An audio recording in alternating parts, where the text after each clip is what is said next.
Welcome everyone, this is Pine Leaf Needles and you're listening to LOTRO Players News, where we take a look at the latest news in LOTRO and here at LOTRO Players. And this week we have with us Andang, Hey, everybody.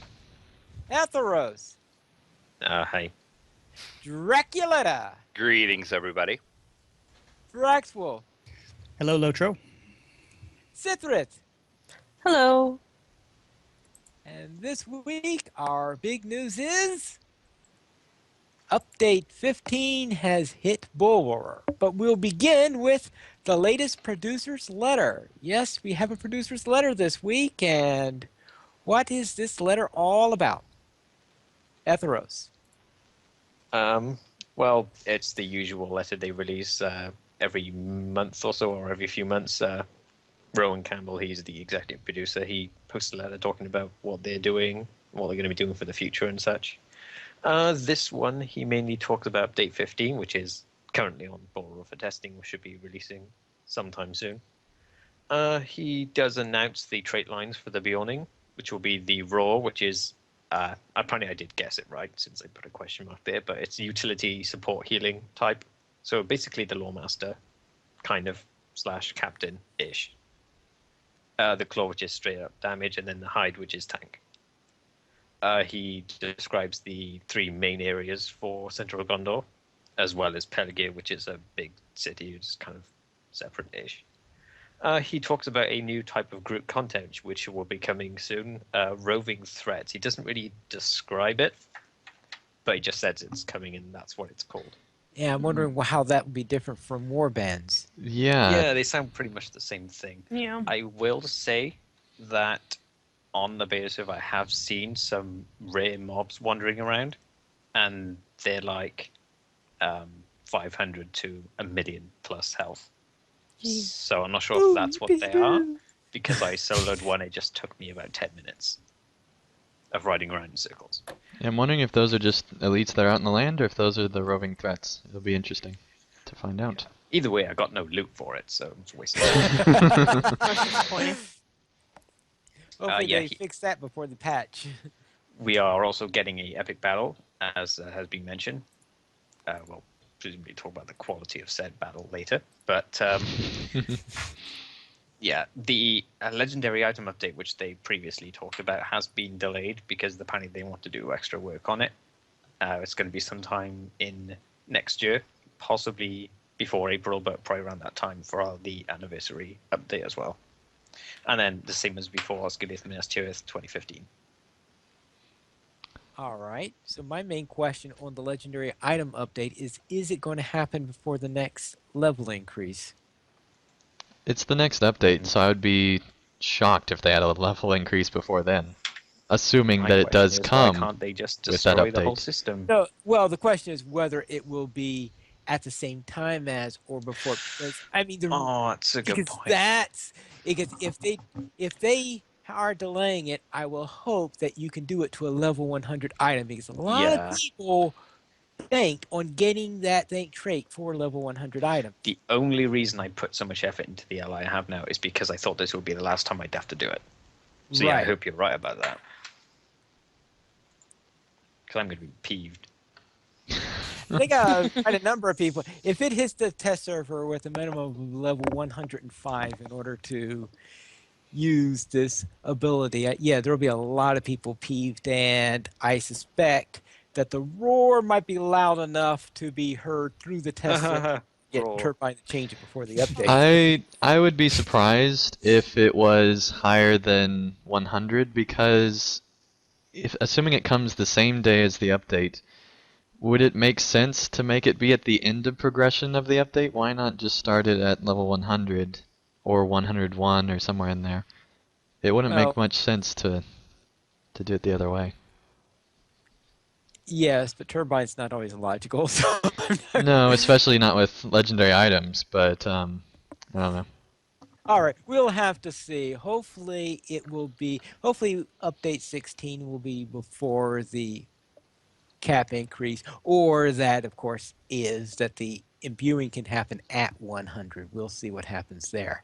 But let's go into the patch notes for Update 15 and what people have been doing related to that. So let us begin with the previews that we're having, and we had a landscape preview video. And Dang? Yeah, I'm actually going to pass it on to Atheros and let him cover the positive sides of the landscape. Okay then. Okay then. Yeah. Okay, the way I would probably describe this is kind of while West Gondor was sort of revolutionary in that it introduced a whole lot of new assets and new looks to everything and new trees, plants, etc. This is kind of a refining of what we've already seen. So you have like the sort of Mediterranean slash drier, deserty kind of landscape, which we saw a little bit of in West Gondor, but now it's kind of a whole, one of the three regions is basically that. And then you have the keeps and such, which used to in West Gondor have a bunch of wings and heads everywhere. They kind of toned that down quite a bit for these cities. There's still a lot of wings, but not so many heads, which is nice. And different Generally, heads. generally I'd say that's just that kind of fine tuning of what they've already built, just making it better and more fitting. Okay. Um, I agree. There is still a good amount of diversity in the landscape, but I feel like that everywhere that I went to, aside from Pelagier and this one lighthouse, I'd seen it before and I'd seen it done better.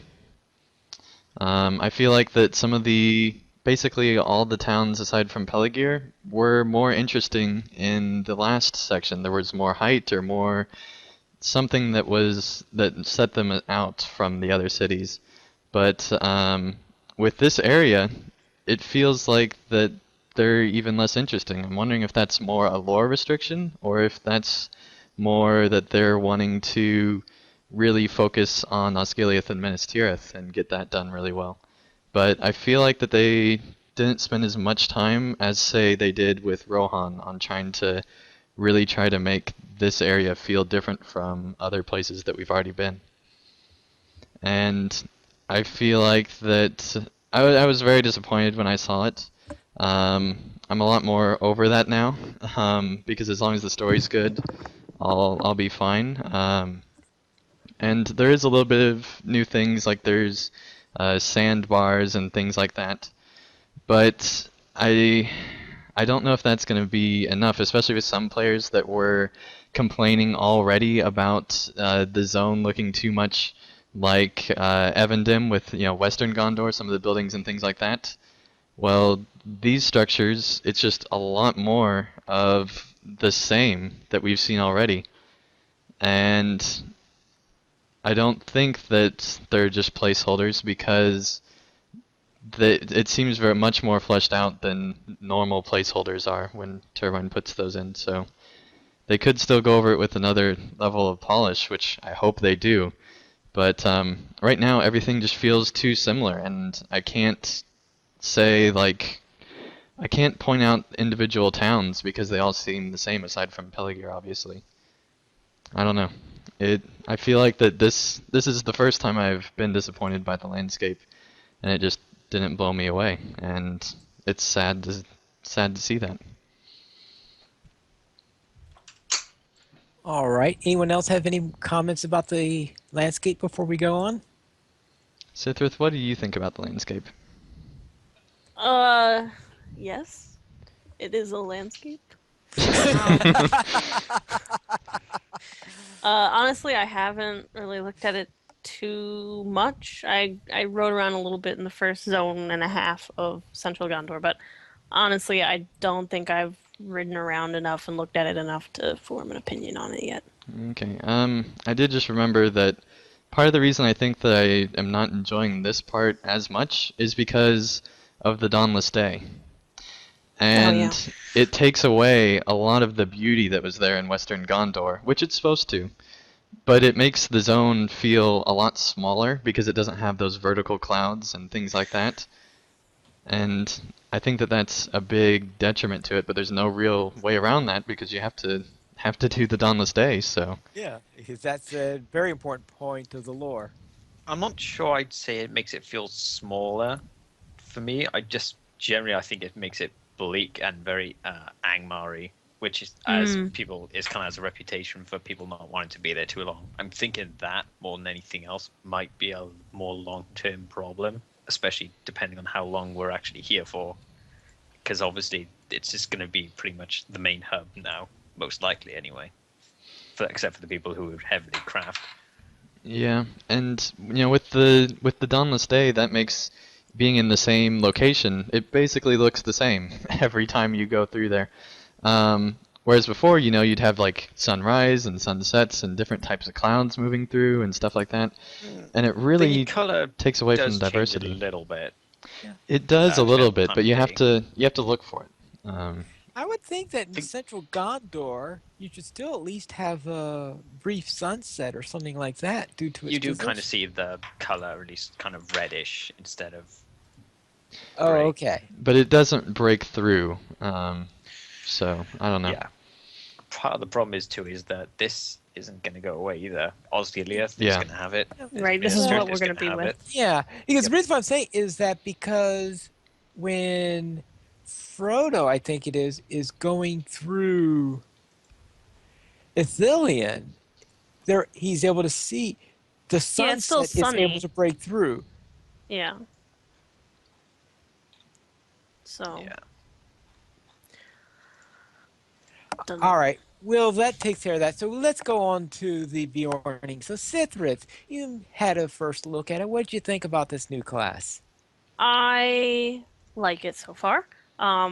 First things first, I really appreciate that they actually did a whole set of new cosmetic armor for the Bjornings to wear when they start off. And the female Bjornings and male Bjornings have different cosmetics, so it's not even just one cosmetic. Each of them have separate cosmetics, so that's really nice. Because when you start other classes, pretty much like the medium armor classes all look the same. Light armor classes look the same. Heavy armor classes look the same. Bjornings look very distinct with their cosmetics. Racially, like the human form, is that what are we, human form of the Bjorning? I guess is what you call it Human Yeah. Beorning. when they're not a bear. Yeah, human form, I Um, believe they call it. they also look physically distinct from like regular actual humans, and so that's really good. Apparently, people have been complaining that female Bjornings are too bulky, but it's like, come on, they turn into bears. What are you expecting here? Like, they're not supposed to be supermodels. They turn into I, bears. actually, the model that I see on your thumbnail reminds me of some of those Celtic female warriors Mm. that because that's what sort of the image reminds me of, and that would be perfect for this particular situation. Hmm. Yeah, I've heard people saying being very excited about this because it looks like with the Bjorn cosmetics, it looks like they're wearing kilts, kind of. So yeah. Um, but yeah, so Haven't they're bulky. You get war paint, which is cool. Some crazy eye colors. You can have like red and orange and yellow eyes, which is cool. And then I think how this works is whatever color bear you turn into is based on what color hair you pick when you're in human form. That's what I gathered. Yeah, Yeah. because I know Um, I had my like when I made a character, I had mine have like sort of grayish hair, not quite gray, but sort of that kind of tone, and it became a gray bear, not a black one. So it doesn't oh yeah. jump straight to like that one instead of. Yeah, I absolutely love the cosmetics of the Beornings. I think that they really took their time in thinking about it. They didn't just like put up a new, race and just let you kind of mess with it. They've clearly spent a lot of time making sure that players can really customize it and really dig deep into this system. I do have one slight issue with it though, from like an MMO type point of view, in that the starting cosmetics look really great, and that's a good thing.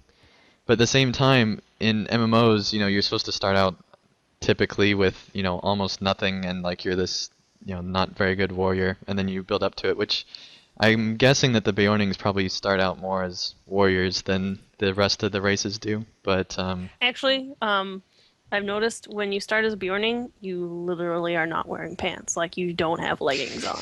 You do yeah, but not they have still pants look armor. cool. Yeah, they look cool, but I'm just saying, like, yeah, they might have cool looking armor, but they're not Yeah. wearing pants. Yeah. Actually, there Well, is the thing another is, thing to. like, when I got to, because I got level 50 armor, which we'll talk about later, um, and it looks terrible compared to what I was used to wearing. Yeah.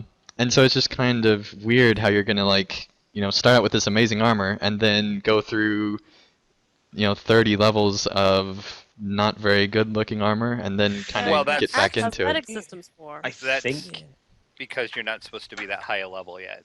Yeah. Well, I there is think another thing, and that is, I know that's actually true with not just the Bjarni, but that's been true with some of the traditional classes. I remember some of the cloth classes, for example.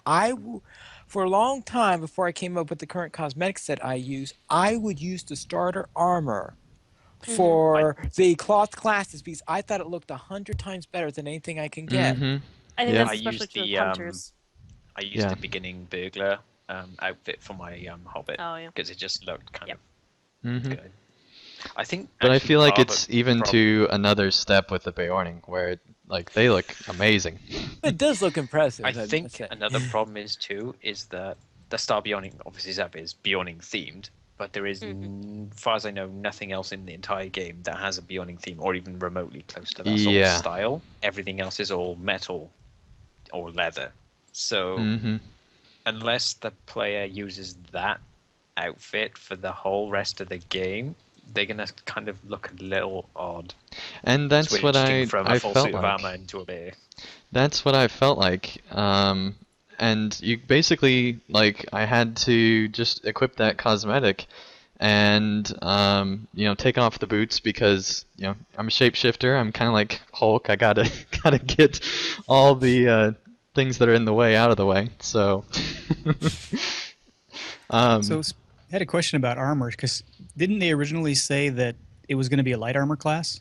Yes, Indeed. I And now it tested is this. medium. It's actually light and medium currently on the beta. That might be a bug, but it is currently light and medium. from what I've heard, the medium armor recipes can now churn out might on the armor too. Mm-hmm. And So so I I'm think it's guessing intended. that they might have originally thought it to be a light class, but at least right now in the beta, it This is seems what to he's be a here with. medium. Yeah, I think light might be too squishy. Which, Mm-hmm. yeah, that'd be really weird for a tanking line. Yeah. Yep. All right. Any other comments on the low level one before we go on to Andang's look um, into the high level? I really like the white bear. That looks really cool, I must say. Just total side note there, but All right. So therefore, you decided that since it was the test server, you could just spend tons of turbine points and create a level 50 character. yeah, How for the did they record, I feel didn't with the spend combat? real turbine points. Yeah, You I know, can't I spend real know. money on beta, just It for the record. yeah, it was beta turbine points. Yep, and I actually spent about 4 hours testing the Beorning and seeing how things worked. Um, let's start actually with level 1 progression. At the beginning, you have basically 2 attack skills, a skill to turn into the Beorning, and then a bear attack skill. Um, the bear attack skill is not amazing by any means. And so basically you turn into bear form, you're able to press one skill, and then that skill goes on cooldown, and you get out of bear form before you can use it again. But you stay in bear form long enough to where you have to basically go manually out of bear form every time. I think that they could improve it quite a bit by starting out with 3 skills in both the man and the Beoning, or at least 2 in each, because it is really not satisfying at all at the start to be in bear form, aside from just like, oh cool, I'm in bear form. So it feels like a gimmick at the early levels. And And you don't get to stay in bear form for very long because you don't have a high amount of wrath that you can build up to. yep. But when you get to level 50, you can actually stay in bear form for at least 20 to 30 seconds, I think, depending on where your wrath's built up. Maybe even longer than that. Probably part of the problem at low levels is that the mobs just don't live long enough for you to build up enough wrath that you need to turn into a Or bear in the first even, place. I mean, even if you build, even if you have, because you have a skill that you can use to get wrath later on, even when you have that, the enemies still die quickly enough to where it's not worth turning into a bear aside from just to see your character be a bear. And so I think that's one of the big challenges that they'll have to overcome is just making that early progression feel nice. But once I got into level 50, organized my skills to where I had on like one entire bar, it was all my human skills, and then on the other entire bar, it was all bear skills. And I had them separated to where it was very clear, like everything I could use, and then the class made sense. And it became really, really satisfying the more I played around with it, and the bear form no longer feels at all like a gimmick. It feels like a much stronger form that you get to grow into, as you build up your wrath. And I'm really surprised how much I actually enjoyed this new class at this early point in the beta. I expected it to be a lot less satisfying. It's really, I tried all 3 lines. Yellow line does seem to be very hard to survive in, but that's because you're supposed to be healing people, not fighting. So that's part of it. About half your skills are actually healing skills at level 50 anyway in yellow line, which surprised me. It seems like it's going to be a pretty good healer in that line. Tanking, you're a very, very maybe not very effective tank, but you're pretty good. And then the DPS line seems to be kind of the main purpose of the class. It seems to be the strongest one, and that feels really great as well. The attacks are all sped up, and so it feels kind of more like a champion that can turn into a bear, which I is believe kind of nice. someone told me that the class plays nothing like a druid. It plays absolutely nothing like a druid, from what I've seen. And I think that that's a good thing. I think it's good for LOTRO to have its own thing, because the druid could rely on being able to turn into several different characters. The Beorning only has one, the bear form, at least right now in the beta. And so I think that what I've seen so far, it's definitely headed in the right direction. There's still like animation glitches and stuff like that you'd expect, but the actual like core of the class is very, very satisfying at level 50, and so that really surprised me and makes me very excited to get into the class once it comes out. All right, then. Then speaking of surprises, Draculetta, I heard a rumor that you're thinking that there may be a glimmer of hope for the epic battle system. Yes, I was going to say, let's not get all carried away now. It's this new epic battle. If I would be forced to run an epic battle, this is the one I would want to do. I semi-enjoy this one. What? I know, it's shocking. It's crazy talk, I The know. world is ending. As Yeah. Barnabas says, well, yes, what? with the Damas Day coming, it probably is. It's Yeah. it's not bad. Wow. I can actually take running this one. I wouldn't want to do it every day, but you know. Well, I wouldn't want to do any of this stuff in game every day, to be fair. Everybody is shocked into silence. We are. But yeah, I did go through this epic battle as well, and I had gotten really not happy with the epic battle system. Mostly because you just can't. It feels like that you're not going anywhere. There's no end thing that's like you won. We're so happy. The epic battle just kind of ends, and enemies are still coming through. So it's the battle hasn't even really ended. It's just that it kind of sort of did. But with this offensive epic battle, there's a clear and definite end, and there's you're kind of on your own group going through the city doing various things, and working with Aragorn to help him go through the city as well. Well, And currently, let's note that do not try to do it solo because solo it is Oh yeah, not it's possible. yes, horrible solo. on It is. beta right now in the current build of things, solo is very broken. I Yes, barely because scraped through it, pun intended, and I'm obviously an overpowered lore master, so. And one thing Mhm. to note is, at least on beta, there is now a drop-down menu for one player or two player on this epic battle. Oh, yeah. So it is Um, actually a totally different battle. Someone in the chat asked about the Stars of Merit. Apparently, those are barter currency that you can use to actually buy the epic battle jewelry and Mhm. stuff like that without having to actually go through the random, RNG system. So Yep. that's a good workaround. And I think that that is going to be a good plus for the system as a whole.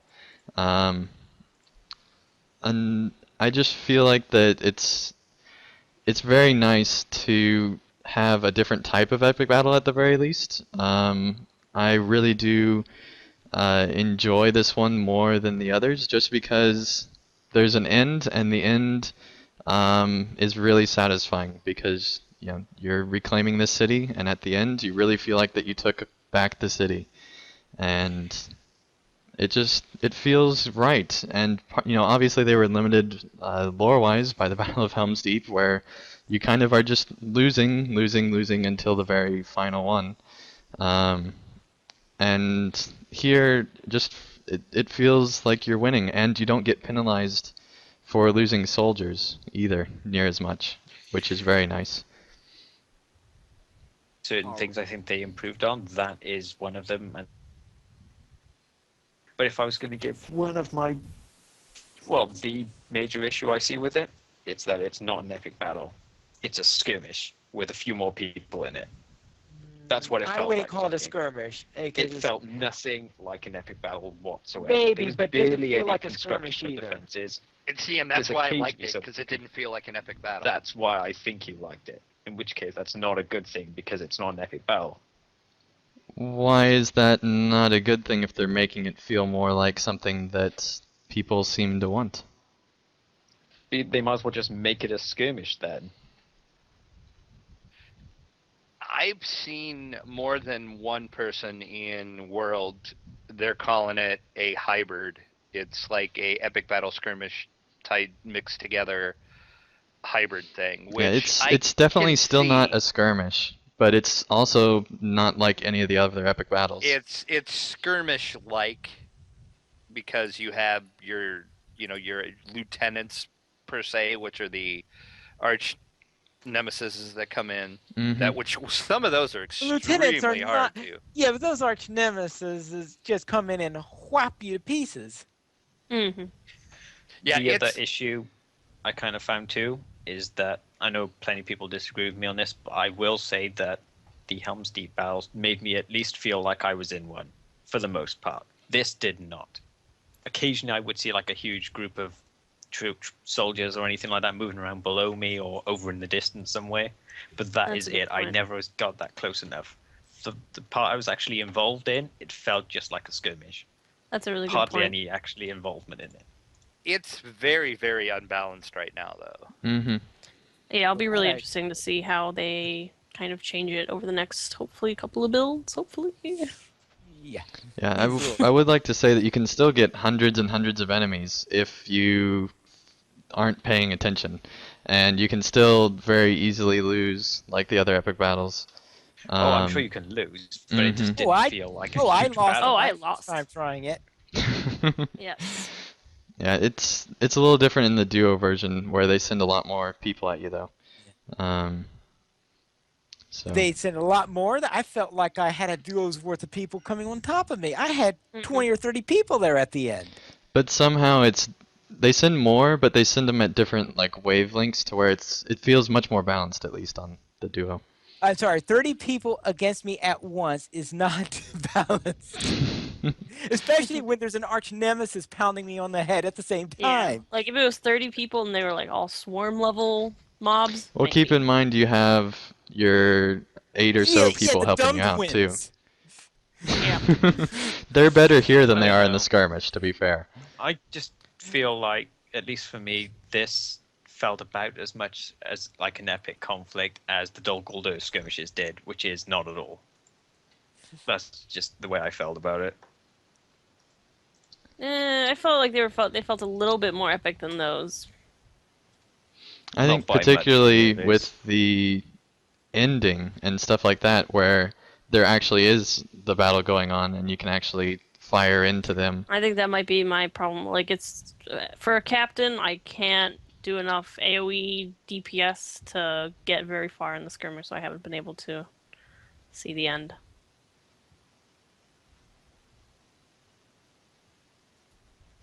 All right, well, All right. obviously there's some very mixed opinions. Some people like it more, some people like it less. And We'll see the next build. hopefully Turbine will be able to, over the course of the next few builds, at least make a few more of us happy with the system. And at the very least, get it polished into a good state. But for me personally, I found it a lot of fun, which I can't say the same for the others. And Atharos obviously is the exact opposite. And it sounds like Pineleaf still hates both systems. And Drac actually thinks that this one's okay. Sithra thinks that. What do you think, Sithra? That you don't. I'm kind of neutral at the moment. Okay. So we're all across the board with this system, with this new offensive battle. Hopefully, they will find ways to make more of us happy. Now, before we go on and stop talking about update 15, I do have a question. Does anyone think that the 1,000 turbine point price they have for the Bjorning and the build server is going to be the final price, or do they think it's going to be adjusted before then? I think that they put that in there to see how people react. And if people react enough one way or another, then that'll probably influence what the final price is. I Yeah. hope Alright. it's going to be what the final price is. I think what makes me think it's not the actual price, at least not completely set in stone now, is because it's 1,000 and not Yeah, 995. Yeah, it's 2 Mhm. round. It's 2 round for what they usually do. Yeah, I definitely agree with that. I would have to say overall, I was disappointed with the current build of the update. It could become a lot better, but right now I'm a little worried for update 15. I gotta be honest. What do you guys think about overall update 15 right now based off of this build? Cautiously optimistic. Landscape, I'm pretty much happy with. The questing I haven't done yet. The Bjorning I haven't played enough with to be forming a full opinion on, and the epic battle I'm just not enjoying, so I'll have to see how that goes. Generally, I'm okay with it, aside from the epic battle. All right, anybody else? Well, the only thing I've done in it so far is the epic battle. I'm saving most of the other stuff for later builds and for the release. All right, and Drac. Yeah, it's got a lot of work to do yet.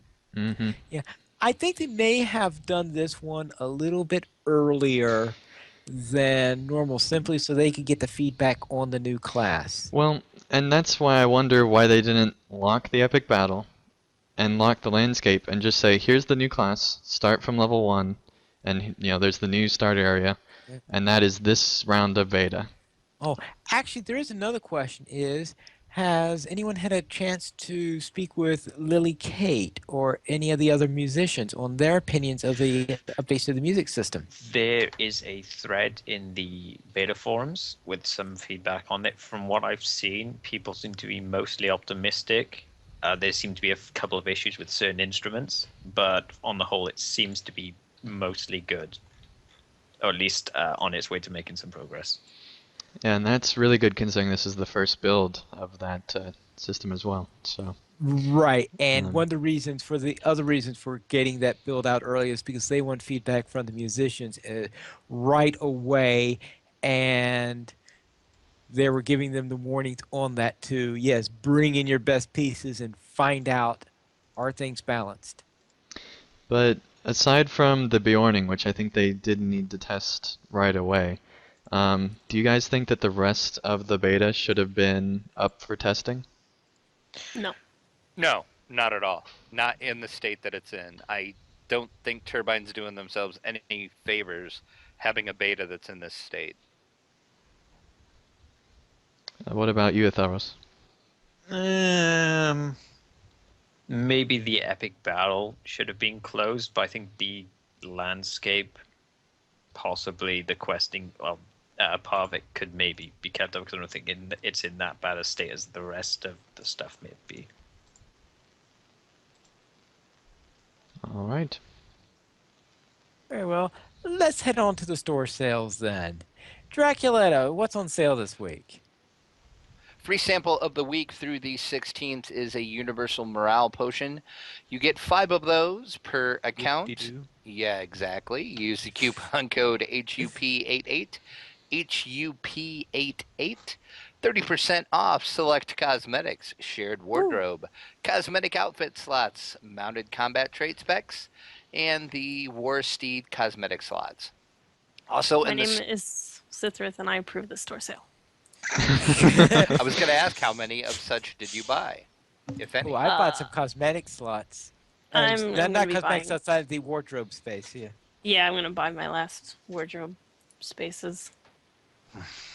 Also in the store, we have a new steed. It is the Steed of Thorns Hall, available through October 23rd. And shocker of all shocks, it is not a tablecloth horse. It's actually very nice. Yay! It's actually a decent looking horse for once. Thank goodness. It's about time. I would real quick like to go back to the update discussion. Skoatid from the chat says that was wondering why apparently on the beta it had character slots at 1,300 TP and the Bjorning at 1,000 that's the TP. Package, I believe. You can Yeah, that buy was a that pack. and a Oh, cancel. right. Plus. Yeah, so I think together he they also were asked that. about the cosmetic pets, which I did notice actually today. They have there's 3 that you can barter for on the West Central Gondor landscape. One is a sandflies pet, which is the usual flies that follow you around. There's a baby Auroch pet, which I'm sure people would love. Cute. And I think the last is a rat. Okay Right. then. There is also, for the Yule Festival coming up, they've put in the collections panel a series of Grim pets. Those swirly thingies. Yeah, great. And They have the presumably that's Frost, going to be for Fire, the... and Shadow versions. Hopefully the sound doesn't trigger on them, because they're very noisy things. Yeah. And I Really heard cold presumably nights that when they that'll go. be for the winter festival, is the Frost Grim. Yeah, Yule Festival, yeah. Mm-hmm. All right, very well. Then we'll now proceed into the site news, and we'll begin. We're back to battles of indeterminate size, and Etheros, what's this all about? Yeah, we're back to this subject again. It's actually kind of interesting that I actually, speaking as someone who actually likes the original versions, didn't like this one. Seems to be because it's so much different from the other ones, but there we go. I was motivated partly because I hadn't done anything on the site for about maybe a year. Probably since my pet least. guides, which was, quite a while. And also because with this new one coming up, I should probably, seem like a good opportunity to do it. So I decided to tackle the very tough job of explaining how the heck epic battles work. And it is an incredibly tough job, and there were a mountain of positive feedback about this guide. People seem to have really thought that you clearly thought out things and spent a lot of time to explain this, and even people who don't like the system were thanking you for writing this guide because it helped them out. And this is our most popular article we've ever had. and so people seem to be really appreciating this guide. It was quite tricky because obviously on F-Battles there is no map, so I wasn't able to illustrate where you go on things. So I was kind of forced to take a couple of vague screenshots and describe it generally as much as I could. I generally had to explain also a couple of like basic things like how the soldiers work, because those are just key for your first time through it. I think for the next one, I'm probably going to be covering the rewards, because I think the promotion, not the rewards, the promotions, because the way you spend points in it is actually quite odd. The way it's set up, it's very different from your class trees and your war steed trees. So I'll be doing that, and probably the deepen wall and anything else that comes with it. Siege weaponry is probably going to be a thing there. Awesome. All right, thank you very much. So we'll head on to the Rohirrim Rambler, who is visiting the East Wall. And going all throughout the East Wall here. And anyone have any comments on this? Yes, this is kind of, if you guys remember way back with CSTM, those of you who were fans of that site, the LOTRO Epic a Day series that was done on CSTM by Alpha Man, I believe. This is kind of, it's still very different, but it goes through talking about basically the zone of the East Wall and the epic story that goes through there as well. And just going through what is happening. And this is by one of our newer writers, Itakles, who did the amazing guide previously for us. So it's really cool to see this kind of level of article. He was a former editor for LOTRO Wiki, so this stuff is like right up his alley. So it's cool to see somebody continuing that series, because I was a huge fan of it back when it was being written on CSTM. Give me major Rise of Rohan beta flashbacks. Yeah, yeah. Is that Right. Argonath that's definitely not been in Evandem? All right. Episode 34 of LOTRO Players Adventures was called Battle Cats versus Super Toads. And I'm sure none of us remembers why we called it that. Well, To ask. the Battle Cats because we were fighting Battle Cats. Right. Yeah, it's all. The Super Toads because there were toads in there somewhere. I think that was in a skirmish, it sounds I like. think pretty the sure it toad was. just got brought up in relation to How stupid Battle battle Cats. cats sound. possibly. Well, I think you're a little there's that. biased at that. You'd think that. Possibly. Well, we did go into Danninglore, Mm-hmm. and it's possible that we met a Super Toad in Danninglore, since that's one of the skirmish lieutenants. You're the skirmish expert, Pineleaf. You would know better than I. Right. So therefore, we will then head on to. I would like to mention real quick, though, that we did not have an Adventures this week because Turbine released the beta Friday afternoon. Normally they release it Thursdays. And so that gave us one less day to cover all the news, so we decided we'd postpone Adventures until next week. And so we will be doing more Mirkwood skirmishes next week. If you guys want to join us in game, you can send a tell to Staffding at 5 p.m. Eastern and join us in the game. On Very Landerwall. well. And Tim Eden continued his family line story in What Lies Below. Mm-hmm. Anyone have Actually, any nice, comments on this? Sort of poem song at the end. Actually, I read this one. It was quite nice and bleak, but And good use That's of pictures Rohan in for the you. poem. yeah. Yes. It's about as cheerful as the rest of Rohan is. Yeah, and Rohan is not noted as being one of the most cheerful places to be, considering all that's going on there at the time. All right, then our video highlight. And dang, you need to have liked Sapiens when he dressed up like Legolas. I thought that there was, no way I could get through this series without covering Sapiens being dressed up as Legolas. Whether I thought it was good or not is to be kept secret, but I think that it was really funny, and it was also neat to hear the Extra Life stuff that was going on back then. Basically, a year ago. This was on October 7th, 2013, when this community update came out. And so it was really neat to see what was going on in LOTRO a year ago, and also see Sapiens in a really bad wig. Right. Well, all right. That's dressed up in a bad way. Now, of course, Citrus will talk about dressing up in a good way. So Wow, let's Good that you segue. you need a raise, Pine Leaf. That is raise worthy segwayness right there. We need a good segue gong. Yeah, so this week's outfit is called Dunland Planeswalker, and it's a like Dunlanding woman outfit. I'd never really done a Dunlanding outfit before, so I figured I might as well give it a shot. So there's lots of oranges and siennas in this outfit, since that's a lot of what the NPCs wear is a lot of orange. No kilts because I made this outfit before Borer went live. But yeah, I am working on some Bjorning outfits dedicated to each of the 3 trait lines, so that's a thing that you should watch for. All right, very well.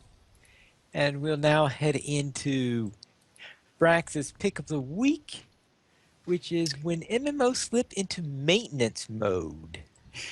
Yeah, we've had kind of an upbeat episode so far, so I'm going to do something about that. This is possibly the most depressing episode of LOTRO Players News we ever had. If you guys need to, like pause the podcast for a little bit, go out and stretch your legs a bit, and try to get happy again, then feel free to. But that's clearly really promoting your segment, Brax. Now. Yeah, I apologize, but here at LOTRO Players, we like to cover all angles, and this is no different today.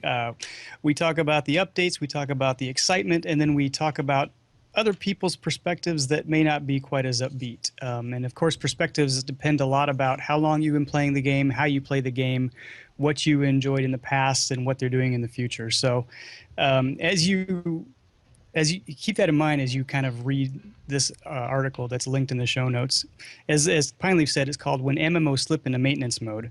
And Ian Williams over at Paste Magazine wrote this about a week ago. And really, it really is a sad article. And it kind of laments the life cycle of an MMO. But specifically, he points out specific points in Lord of the Rings Online that he believes has led to a decline in the game.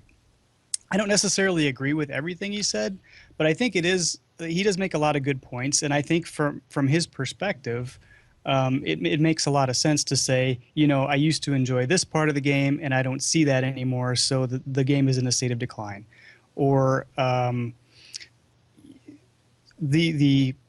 just the merging of this, or not the merging of the servers, but the advent of the world chat would have been unthinkable a couple of years ago because of the amount of chat that would have occurred on some of these servers. And the fact that it's manageable now kind of indicates that the server populations are down to a certain level. So that, what he's saying makes a lot of logical overkill. sense. Well, it makes sense, though. It makes logical sense. You couldn't do this with a mega server and ESO, right? That's true, but I don't know about the declining populations on servers per se. So yeah, I don't think that is the motivating factor for making a world that channel. was because people were asking for it. Yeah. Now let's not get defensive.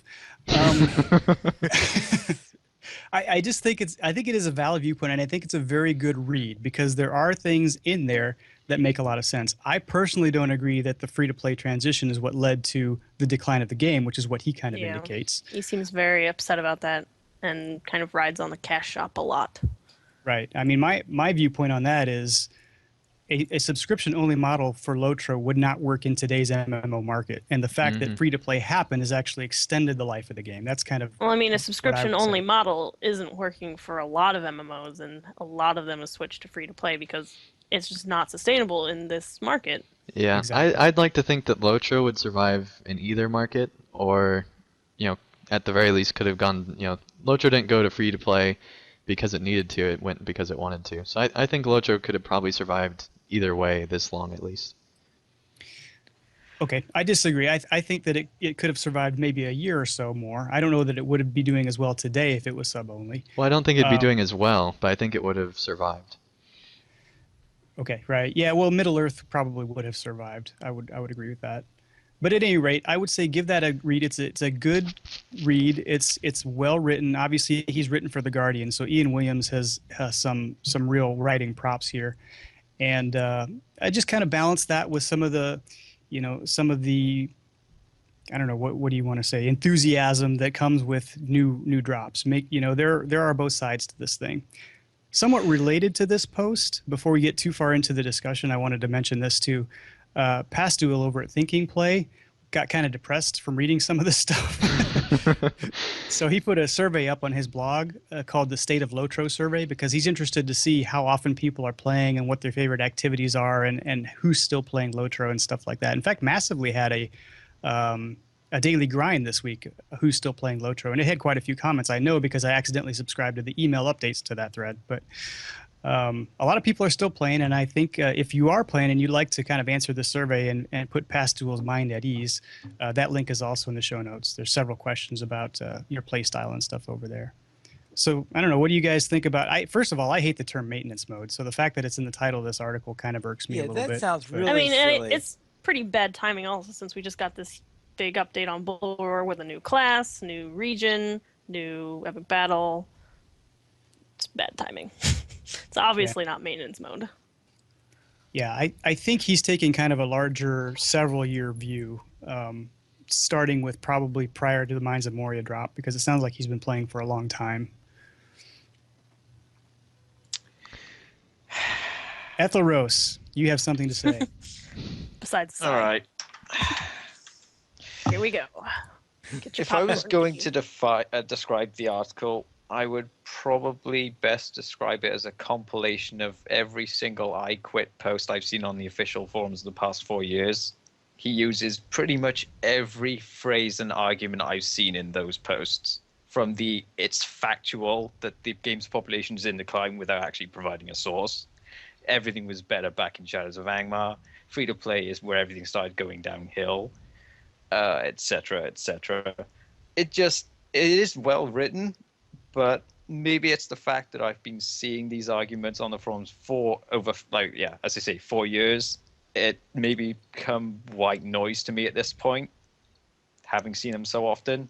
But just seeing those phrases just made me tune the whole thing out. I'm just so tired of seeing these arguments over and over and over again. The fact that you've seen them so often, does that lead you to a where there's smoke, there's fire possibility? Having seen where they come from, not so much. I'm sure there are some reasonable sources that maybe stem from the frustration, but the people who I've seen make them, it's kind of maybe tainted my viewpoint of said arguments that are being made. Yeah, I've seen too many cases where you have where it's looked like if you repeat a lie enough times, everybody will believe it. Mm-hmm. Mm-hmm. So if you don't quote sources or you don't provide backup to it, then I'm going to assume it's in that area until you do. Yeah. My problem with this is it's not so much that I've seen this from people who are actually quitting the game, but I've seen these same arguments from people who have been complaining about the game for years and years, but still never leave the game. Like, they've been making these same complaints about the game since free to play went live, and they just keep complaining about it, but they keep sticking around the forums to complain about it. So it is kind of, I kind of agree with Athelros. I've seen these arguments over and over again from the same people so often that it kind of induces like an automatic eye roll sometimes. Honestly, aside from, I think there are like a couple of things that are interesting, at least in theory, to talk about. Maybe the world chat theory is something like that. But I think for the most part, it really isn't anything new to read. It's just very well written stuff that we've seen before. Yeah, he does make a really good point about the toxicity of the world chat channels. They can be Mm-hmm. amazingly inane and terrible and just draining to read. But other than that, I don't think Es he's. Yeah, but that's been especially true with on WoW for beta. 10 years. Especially on beta server these last couple Oh yeah, days, it has been like I think you it would really think. affected my opinion a little bit, and that's part of the reason why I was so upset in my initial reaction to the update was because of the world channel, and it's Yeah, we because just had that conversation last night. I literally, when we were running that epic battle, I had the world chat and I had to turn it off because Mhm, I could not take watching the world channel anymore. yeah, I think there's and it's something to be cautious about too, as a writer or as somebody who is, putting your opinion out there, is that it's very easy to take your own experience and project that onto, well, everybody else is feeling this as well. I mean, this is why marketing people actually form focus groups, because they don't want to just take their own experience hmm and try and sell a product the way that they would want to be sold, right? They actually want to see what other people would want to be sold, how they would want to be sold a product. So it's very, very easy, and it's actually kind of human nature to project your own experiences onto everybody else. And I wonder if perhaps because Ian has been through this long life cycle with Lotro, if he just, jumps to the conclusion that, well, I'm not on as much, my guildies aren't on as much, that must be what's going on in the world. It's not an uncommon way to think. You see it a lot on general online communities, not just Lotro, not even just games, but TV shows and all other sorts of media and stuff like that. Seems to mhm. be quite common. All right. I think that's enough of that for the moment. So let us go on into the Beyond Lotro. And what is our poll this weekend, Dane? Yes, well, this week's poll, which continues controversial topics, is Wonderful. what do you think of Shadow of Mordor? And the top answer, with 32%, 52 votes, was I am not going to buy that game. This was followed That's good. with 26%, 43 votes. I like it. Followed very closely, just one vote behind. I haven't bought the game yet with 42 votes. Down at 7% with 12 votes was meh. The Drac vote. The Drac vote. And then with 8 votes, I like the gameplay but don't like the story. With 5 votes, I don't like it. 3 votes, other. And then nobody voted they like the story but don't like the gameplay. It's so amazing. I know, so surprising. My personal opinion, which I'll be writing a fuller post hopefully sometime in the next few weeks, but I like it. I mostly like it for the gameplay. It is nice though to see some of these characters in situations that they wouldn't normally be in if you get around the initial lore break. But really, it's just the gameplay is so satisfying that I just want to keep playing it. To be honest, it's that simple. It's currently my game of the year, so there's Mhm. that. Yeah, I'd say the same, and part of that's because there really aren't that many games that have come out this year, that are AAA at least. Um, All right. Then. Unsurprisingly, I voted that I would not be buying the game. And that was my vote also. There you go. Itacles says it's Assassin's Creed with orcs. Not so much. It looks like that from the outside, but I'd say it's much more like Batman Arkham Asylum than it is Assassin's Creed. And part of that's just because the combat is so different from Assassin's Creed, and then the Nemesis system makes it to where you're not just like assassinating people like you do in Assassin's Creed. It definitely feels very different from that game, but there's obvious parallels, especially if you just watch the game. It controls very different though. The Nemesis system basically has you kill everyone normal like Assassin's Creed, and then suddenly someone comes up and kicks you in the butt. Yep. And then you die, and then you get promoted. Yeah, and just having there was one orc that I threw off a cliff and thought he was dead, and in fact the game told me he was dead, the game lied to me. He actually was alive, and he grew in power, and now he's like this like super tough orc, and I just run away from the guy whenever he comes around because he scares me. I'm afraid of this orc that I thought I had dispatched, and he grew from like this very small rank to become this super powerful person. And I'm only like 5 hours in, so There's a thread I follow on the Escapist forums, which is sort of like just a gaming general forum, or the Escapist magazine, I should say. And a lot of people have had like their own stories for these orcs that have come up or urks that have come up and just beat them up, and then they become infamous and they have their sworn enemies. And the thing is, like, people seem to actually be invested in hating them or liking them or wanting to kill them really badly because they beat them. It's that kind of emotional reaction, I think, is just the really good thing about it.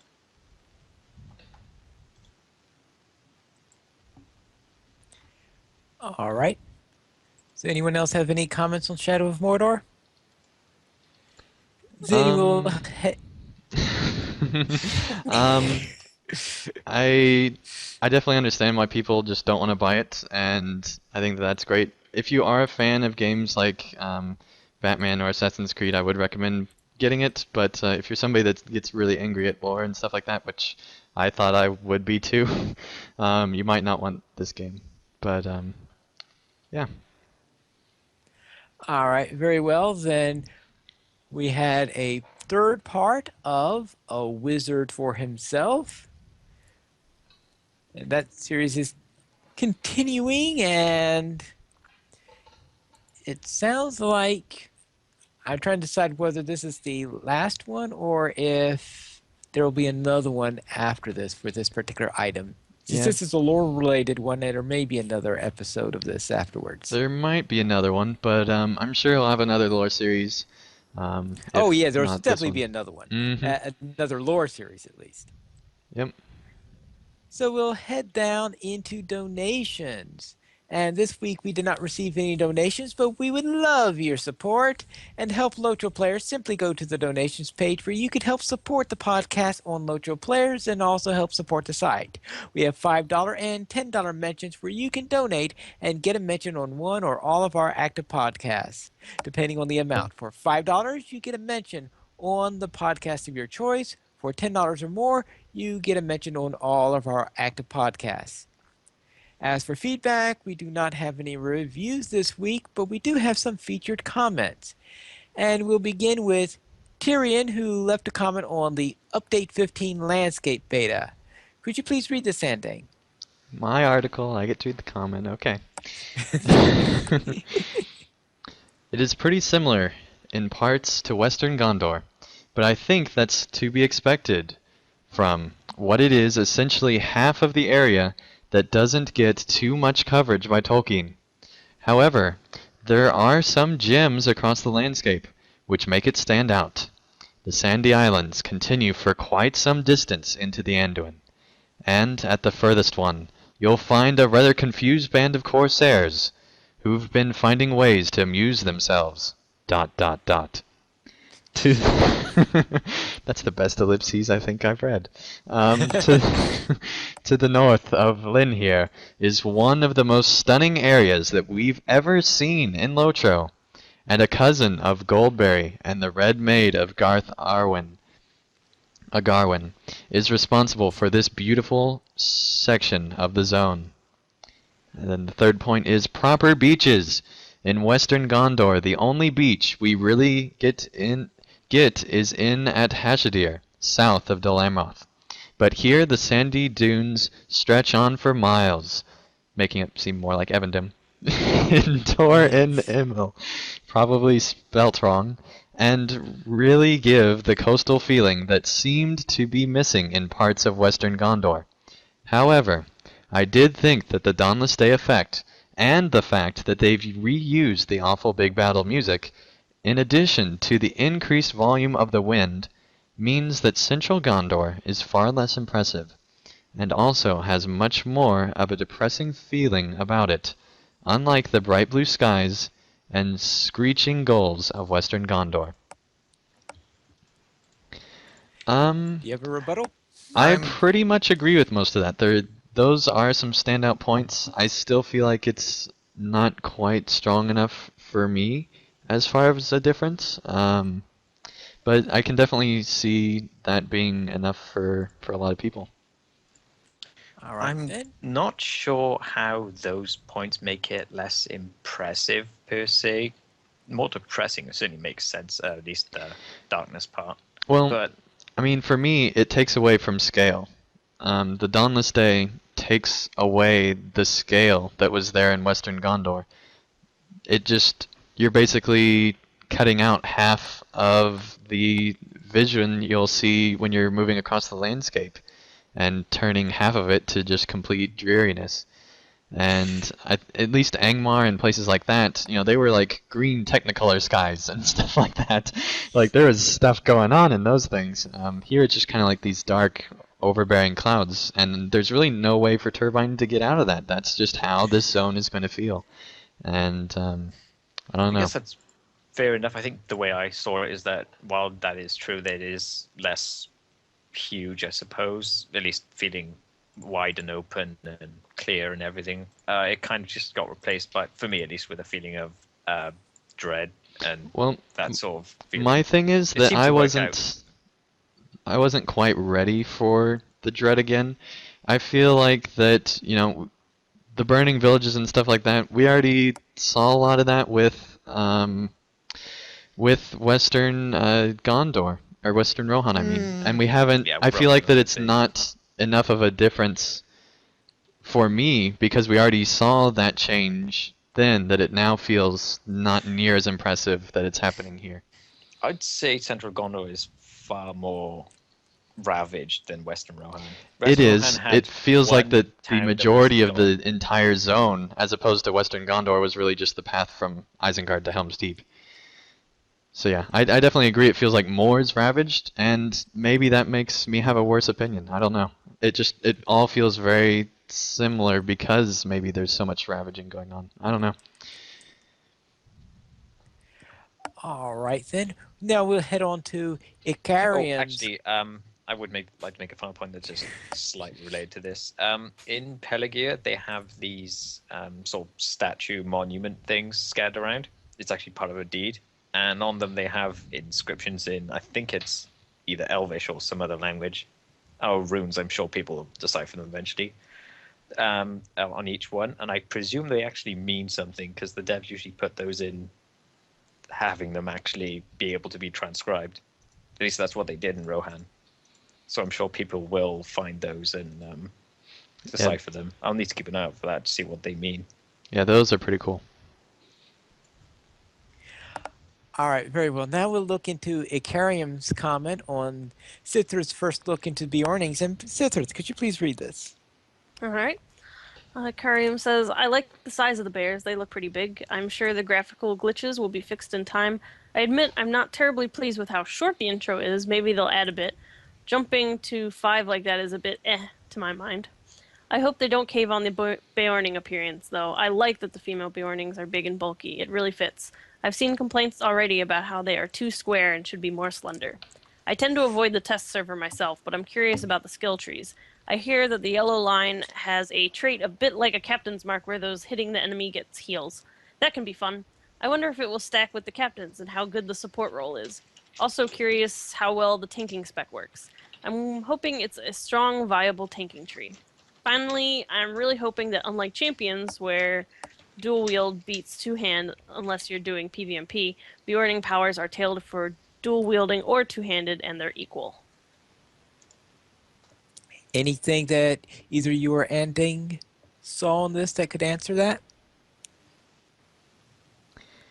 I don't know. I mean, they are pretty big, and I mean, they make some valid points. I don't know if I think Turbine's just gonna have to mess with it to try to fix the things that he mentions.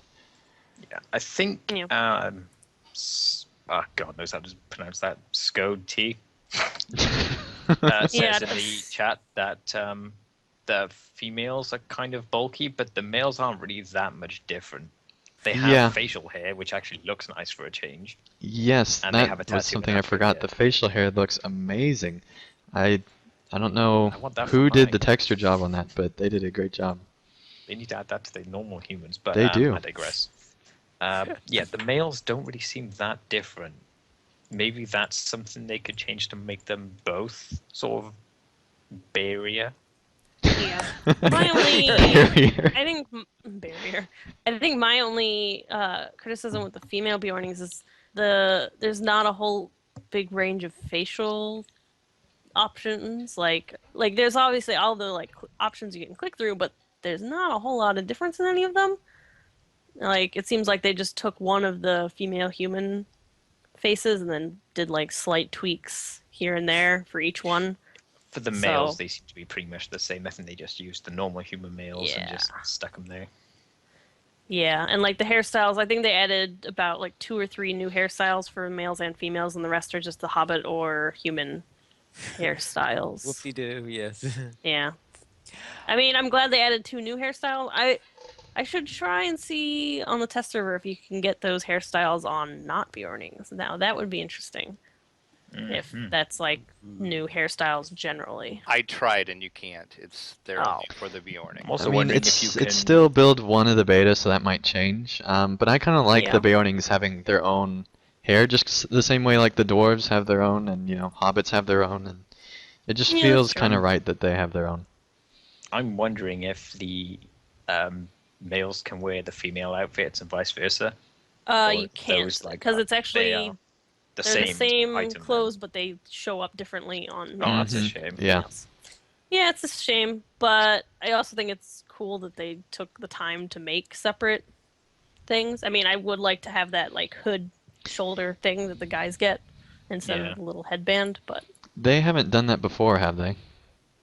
there are some cosmetics that appear differently on males and females. Like there's this one chest piece. I don't know what the name. I can't remember the name of it, but on males, like the sleeves are just straight normal sleeves, whereas on the females, for some reason, there's like all these like ties on it that make it look like a puffy sleeve pirate shirt. It looks like you have Right. like Michelin Man arms, and it's really weird. Or But like they that, haven't ever done it to this scale where it's like No, lot of stuff, I don't have they? think so. I wonder No, if it's like that that. is more just because they wanted the female Beornings to feel like that they really belonged. Because I know a lot of people were saying, well, there should only be guy Beornings or whatever.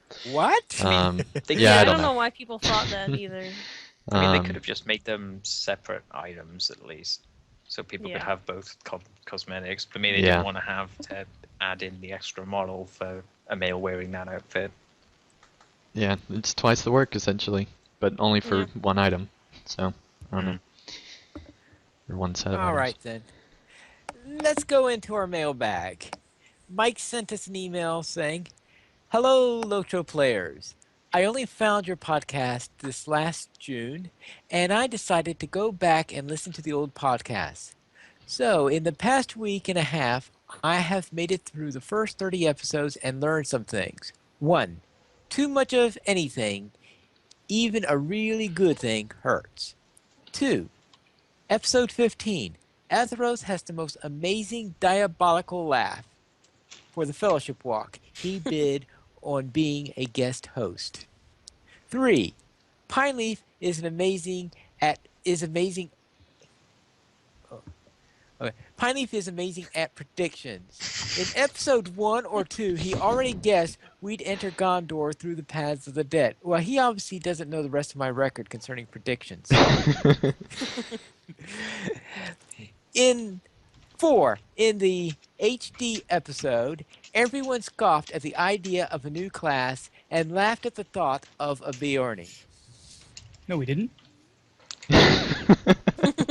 Brax didn't. I think most of us were thinking, yeah, it's not really that great an idea. But then at the same time, we couldn't think of anything that was better. Exactly.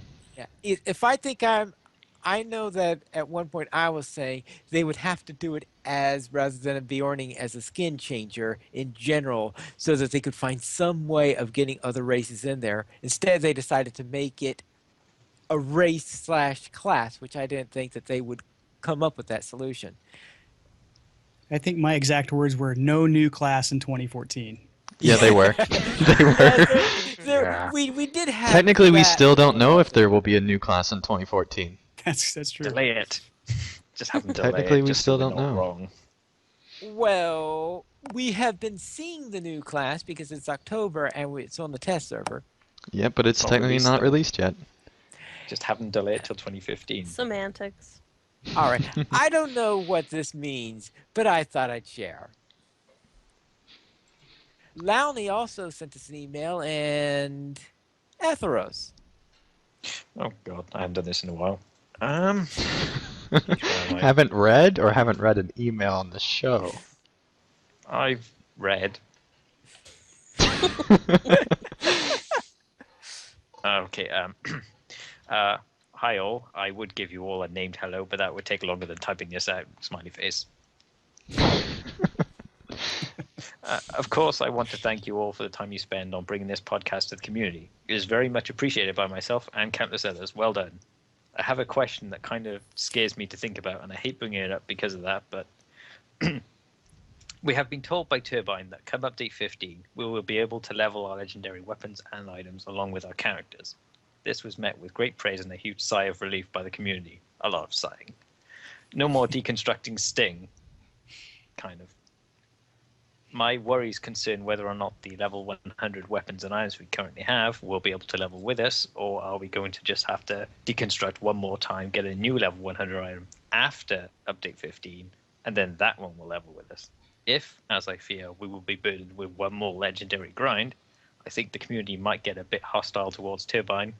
Too late for that, since many of the players have gotten the level 100 first stage weapons and items during the high drop rate farming from OD, I think it's Austin Health, that is now being nerfed. I hope I'm overthinking this, but I've heard nothing from any LOTRO news source to tell me one way or the other. If any of your reporters has any information about this and can let us know, I will be very happy. Thanks for reading this, and again, thanks for the great podcast, JJK. Well, as for that, I think I brought up that very same question earlier in this episode. Funny, there's a It's not done bit yet. more. Oh, sorry Except about that. page break thing again. It's throwing Page him off. breaks. He had a signature right there. Page breaks. There's the more bane of pine signature. leaf. It's a very long, multi-page signature, apparently. Yes, apparently.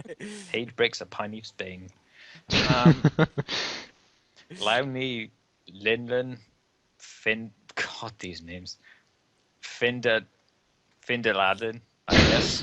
God, I'm not used to reading names like this. Trandok, Doralin, level 100s on Landy, and many other tunes on many servers. Yes, I have a life. Lol, my wife and youngest son also play LOTRO. It truly is a computer game that the whole family can enjoy. Which Alright, is something I've heard a lot, actually. so back to the LI question. Ethos, do you want to take this one? Let me reread that just to be sure.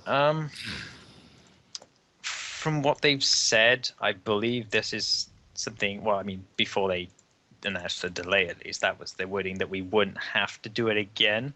They will be the level 100 item that we change. We imbue it with an item of some kind, and then it's done. You don't have to ever deconstruct it again. With the delay, though, it's possible the level cap might go up at the same time this legendary army update comes out with update 16, and assuming all Skilliath. Well, In which case, we will have to get to the level cap and then do it, or they give us the item at level 100 and then it just goes up with us.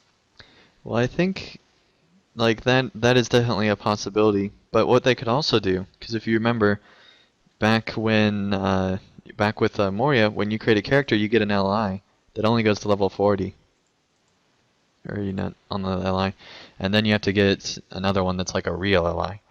I'm wondering if this is going to be done in a certain way to where we have to get a new, even more quote-unquote real LI that is for this new type of the system of the LI, or if it will track for all People level will be 100. They irate on haven't that one. said anything about that, so I don't think it would happen.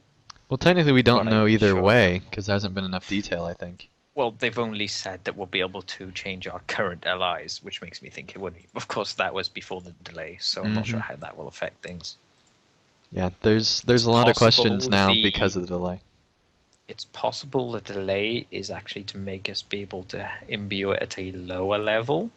Maybe, because I think that's also something we suggested doing it at 50, just to actually remove that horror of grinding and deconstructing over and over and over again. But who knows? That's just theory. I think that the reason for the delay is because of the resources taken in order to get the Bjorning, and perhaps maybe the new epic battle working. Well, and also revamping a system as complicated as LIs. Well, yeah, we know I mean, how it is complicated that is. an Yes, incredibly that's also complicated system. They add on to it so many times, and to come up with something that will really make players happy and is really well polished, I think they need that extra time, even if they're working on it the whole time. But I'm sure that it's probably more a combination of the two. To be honest, I still wish they would just kill it. Mhm. When the balance was so terrible with Helm's Deep and we were so overpowered, I just got rid of my LIs. I threw them out the window in my house. I was like, "Go away, LIs," and got some real good weapons. Unfortunately for Lore Masters, it's hard to find level 100 staves. Staves? You mean stabs? Staves is the Staves. correct plural. staves. Yeah, I think it's Yeah. staves. Swish. You just got learned, Anding. You just got learned. English. You bunch of writers on here. Oh yeah. Of course, maybe that's how. Maybe the way Anding said is how they pronounce it in Oklahoma or something like that. That is how they pronounce it in Oklahoma. There's no, Not a lot of staffs in Oklahoma. there really aren't now. All right. Any other comments on this? I just hope that whatever turbine ends up creating with the LIs makes the majority of players happy, because that system has caused so much grief and just like stress even from some players that just don't understand the system. So I hope that whatever they come up with is an improvement.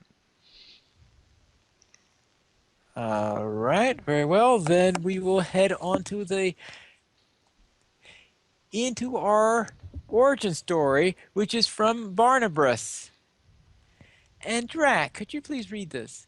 Yes, he says, "Send help. I'm addicted to origin stories." This is his 4th origin story. Okay, here we go. Deep in the heart of the North Downs, just west of the Braxwood, next to a small pebbly brook on top of a hill, stood Castle Draculetta. Inside the ancient keep, a troubled Draculetta paced the floor. He was anxious. There was trouble on the borders of his realm. The Southern Angmar Legion of Evil, our Sale, was causing concern. Now, this is great, by the way. Now, Sale wasn't particularly powerful or good, just more of an annoyance. But for some reason, Draculetta was insistent on watching its progress and reporting on it. I would like to ease my mind and get rid of Sale for good, he thought. He called for his lieutenant and asked for her advice. "Mystery?" he cried. "Hello, how's everything?" she said. "If I was you, I'd just release the minions and wipe Sale out," she advised. Draculetta's face turned even paler than normal. He thought back to his youth ages ago. He, he was a tailor sewing coffin. He was a tailor sewing coffin liners for the local elves when the call came. The Valar was going to defeat the Dreadlord Morgoth, and were calling for aid. Drac answered the call. There was an enormous, spicy big battle. He fought bravely. When the battle was at its peak, Sauron, in vampire form, swooped down and bit poor Drac. He was reborn into the undead spirit Draculetta, caring not for good or evil. He only served his own ends. Spicy? Spicy. Meant to be epic-y. Oh, epic-y. Sorry, I said spicy, didn't I? Okay, anyway. Stick with spicy. So I can't read. You like salsa, didn't you? Well, there you go. He returned to the present problem. "I will never risk open war and fight a big battle again," he cried. "Okay, how about that one goblin? He might help us. What's his name?" "Oh yeah, Rudolph the Naughty Goblin," said Mist. What? RNG? Everyone knows he hates me and will never give me what I want." Wait a minute. I have an idea, Draculetta declared. He sat down and got out a parchment and a quill. He began to write on it. Here, take this letter. Deliver it to General Coupon. It is a code. I'm sure he will give us something really cool in exchange. General Coupon.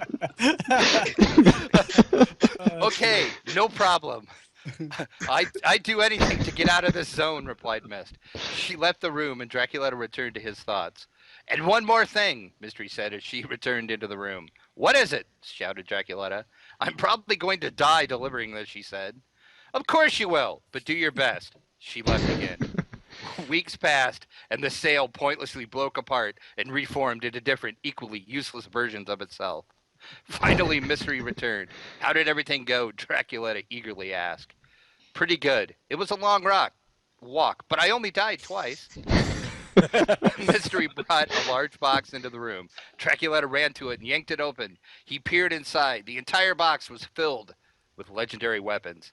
Meh, I don't see how this will help anyone, he said. He continued, take Pine Leaf and deal with this sail. I'm going to go to lunch with Anding.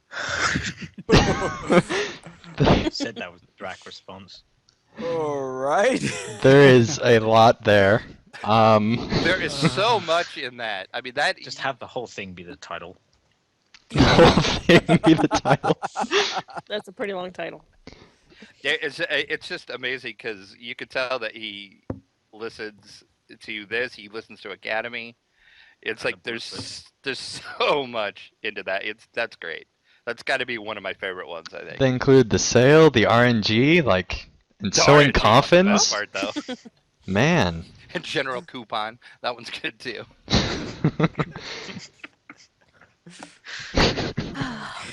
Great job. Spicy. Great job. All right there. All right, thank you. And if you would like to send us either an origin story or some other piece of mail, you can email us at podcast@LOTROplayers.com, and you can also follow us at Twitter. You can follow the Players Alliance at Players Ally, LOTRO Players at LOTRO Players, Anding at PVMP_Anding, Braxwolf at Braxwolf, Sithrith at Sithrith, Draculetta at Draculetta_72, Etheros at Etheros, Lilykate at Lilykate Buggins, Mystery at Mystery XOX, and Pineleaf at Pineleaf Needles. And you could listen to our live shows, which are twice a week on Mondays at 8:30 p.m. Eastern Time, U.S. Eastern Time. We have DDO Players News, and on Saturdays at 8:30 p.m. U.S. Eastern Time, we have LOTRO Players News. And you can join us for our live shows at lotroplayers.com/live. Now, before I go, I would like to say I did, as you know, look things up, and apparently my dictionary accepts both staves and staves. Yes! Redemption! Did you seriously look that up, finally? Yes. That is amazing. Did you get that Oklahoma dictionary? When he says looked up, Pineleaf really means he just went to the library of his mind. Because I that think thing the is real better than question any is, dictionary. How does So Tolkien define it? Yeah. We would have to go to the Oxford English Dictionary for that, since that's the dictionary that Tolkien Off worked you go on. then. Off you I go will- then. We will do that during the afters and put it into the show notes. You could join us. Important. You can also join us on Langevo for LOTRO Players Adventures each Saturday at 5 p.m. Eastern Time. Thank you, everyone, for listening. And that's all for tonight. And remember, this is Pineleaf Needles. Please skirmish responsibly.